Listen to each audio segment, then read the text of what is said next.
poďme na to. Valasy, juhasy. Ja sprevediem.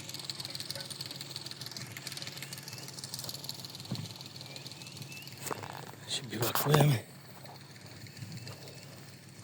na jednom peknom mieste. Ako zaujímavá valašská kolonizácia a veci spojené s tým, tak môže tu nájsť Jožiho Kučeru. Krásne zatišie. A veľmi veľa zaujímavých stavieb z tzv. Valašského prostredia. Momentálne sa nachádzam na Štoliansku.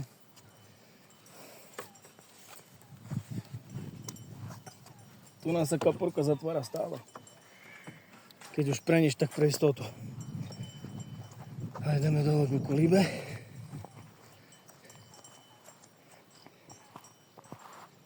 Ovečky cengajú. Ráno som si pohral dobrú hodinu na fojare na pišťalke. A dole je koliba malebná. A v tejto kolibke sa dá ubytovať. Dá sa tam oddychovať. Máme leto, treba využiť pekné veci. V noci je tu krásny orchester, cvrčky, žáby, hmyz poletuje, všetko tu. Svenga, meči, jači, ale má to do seba. Takže tak. Ovečky, kozičky. Dole je vlastne Koliba. Sú tu aj nejakí turisti. Kačičky. Kto chce vidieť rôzne domáce zvieratka. Ale aj napríklad jaky. Tak môže. V tejto časti sú aj koníky pustené.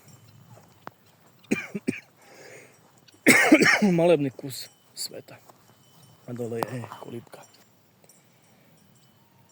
Táto koliba má cez 300 rokov. Takže určite príďte. Môžete aj prenocovať v tej kolibe. Autentický zažitok zažiť. Á, tu sú jaky.